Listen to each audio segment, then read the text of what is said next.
We just got a call on my cell phone, which means that the first part of the broadcast got interrupted. So I'm going to go ahead and just continue on with the second broadcast.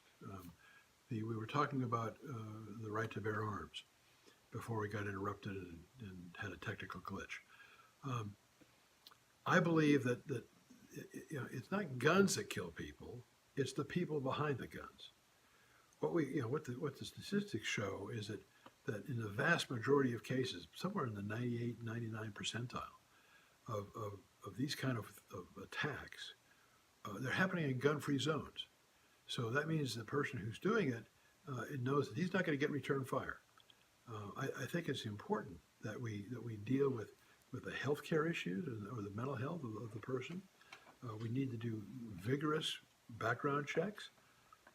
I have no problem with requiring a 3-day waiting period for any weapon a person purchases. Um, I mean, I don't have a problem with any of that. What I do have a problem with is people saying you can't have a weapon when the Constitution says you can. The Second Amendment is pretty clear to me. So we need to deal with the people who are getting them, and one option was being suggested was anybody who's on the fly list can't get one. Well, the problem with that is that there's no judicial review of that. I mean, the bottom line is, so you could be put on that no-fly list for any reason, and if you're on, there hadn't been any diligence about determining why, and the person who's on that list and have the ability to defend themselves. So I think that's wrong. We need to have good checks. We need to, I mean, when the military doesn't report to the people doing the background checks that a person was discharged for some reason related to mental health, that's wrong too. So we need to make sure that we cross all the T's, dot all the I's, and have a thorough vetting. And once that's done, then I think that's okay. Now, I mean, the bottom line is that a perp is going to get a weapon if he or she wants one. If we restrict law-abiding gun owners from having weapons, then the only people who are going to have them are the people who aren't, because by definition, criminals don't follow the law; they violate it. So in answer to your question, what was the gentleman's name again? Kevin. Kenneth. In answer to your question, I don't see anything in the Constitution, and I'm a constitutional conservative, that says, you know what, you should restrict certain weapons from people. Now, at the same time, if we're talking machine guns, you have to go to the ATF for it, and you have to show a real good reason to have one. So, there are certain weapons that I would not want to have people have, but I hope that answers your question. Next question. Here's an interesting question from Marcus in Brazoria County. How are things going out there on the campaign trail? It can't be easy. Well, no, it's not easy. I mean, the bottom line is you're working long hours, and it's just continual all the time. And then some of us are finding that our opponents in their team are being just childish. I have personally experienced situations where people on my opponent's team have interrupted me. One time I sat there and listened to one of their people talk to a voter.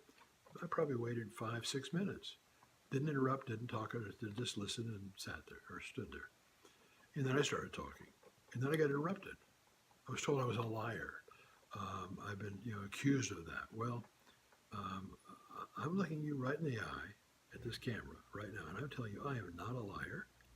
And when asked about what did I lie about, the answer was, well, you said that you told Randy Weber how to build the coastal barrier system 3.5 years ago. Well, I did. But let me explain what I did. I was one of the Three Musketeers who for over 4 years wrote columns for the Galveston Daily News. I told Randy and anybody else who wanted to listen or wanted to read it, there were 25,000 circulation or more. how to get the coastal barrier system authorized, funded, and built. The bottom line is here's how you do it. And this is what we wrote in the column back in August of 2013. The way you get it built is this. You tell the Corps of Engineers, you're going to build this. Here's the money we're authorized to get it done. Then you get it appropriated. Now, my opponent has said, well, that's earmarking. Well, no, it's not. Because earmarking is when you try to put something into an appropriation bill that has not yet been authorized. The authorizing committee's job is to go through and vet the issue, determine whether it's something we need or not. And I can tell you the coastal barrier system is something we desperately need. When a hurricane comes up that Houston Chip Channel, we're looking at over 80%, well, about 80%, maybe a little bit more, of the military grade aviation fuel gone for 1.5 to 3 years. We're talking 60% of the commercial grade aviation fuel, the pharmaceuticals, the polymers that are used to make cars. It's going to affect everybody across the board. The bottom line is we need to get this done. You thought Harvey was bad? You haven't seen anything yet. We need to get this done. And so the approach I suggested over 3.5 years ago, in which, by the way, a couple of my friends had told me that they sent a copy of that column to Mr. Weber's office, so he was notified, is a way to get it done. I've got a friend of mine who lives here in my subdivision, and he used to work for the Corps of Engineers. And I said, John, what's the impact of doing this on the Corps of Engineers? He said, we did it in New Orleans in 5 years. What's the problem? Congress tells us to do it. They give us the money. We're going to get it done. That's the bottom line. So I said, did you skip any of the steps? He said, no, we didn't. We just put it at the front of the line. Congress said, do it. Here's the money. We got the job done. So it's true that I told our congressman and the 25,000 plus people who read the Galveston Daily News how to get this done over 3.5 years ago. The bottom line is it has not been done. What we see is instead the congressman introducing Mr. Cornyn's legislation on the House side and said, Corps of Engineers, when you decide that you want to do this, you're going to do this study, we want you to take into account the local data. Well, the Corps of Engineers has already told us they're going to do that. They're going to take the local data into account.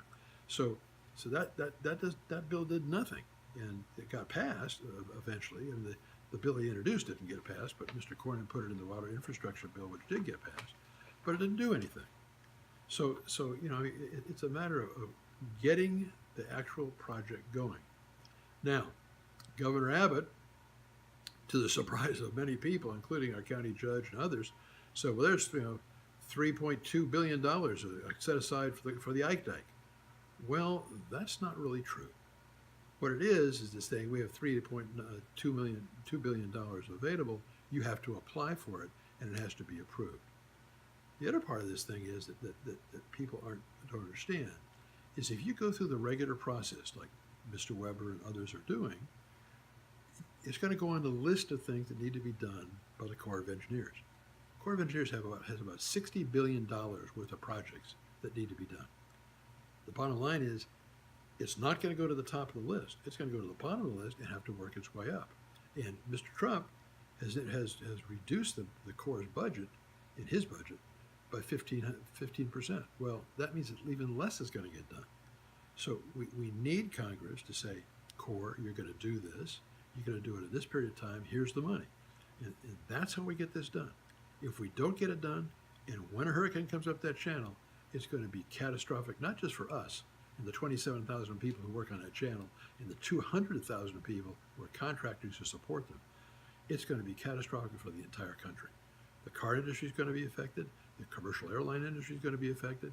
Pharmaceuticals are going to be affected. We have to get this done. We cannot sit around and keep studying it. We've done enough studying. We know what needs to be done. We need to move forward with it. So when people tell me that I lie, no, I don't lie. I tell the truth.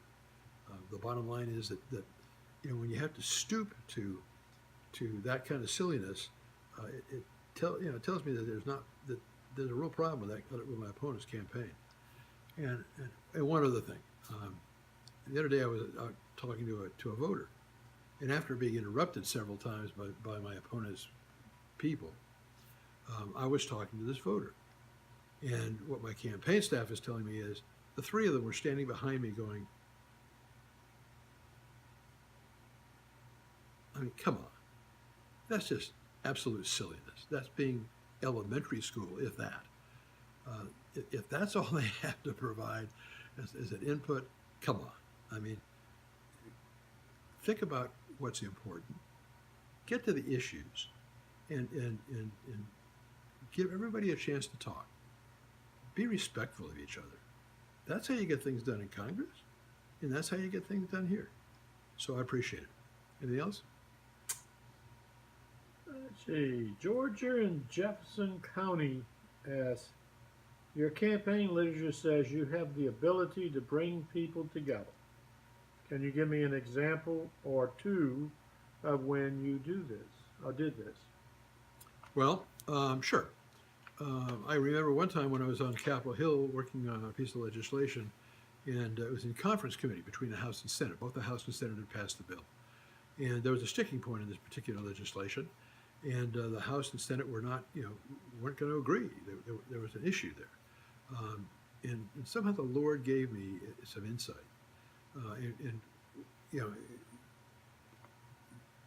Basically what I did during a recess is I pulled the chief of staff from both the House and Senate committees out into the hallway.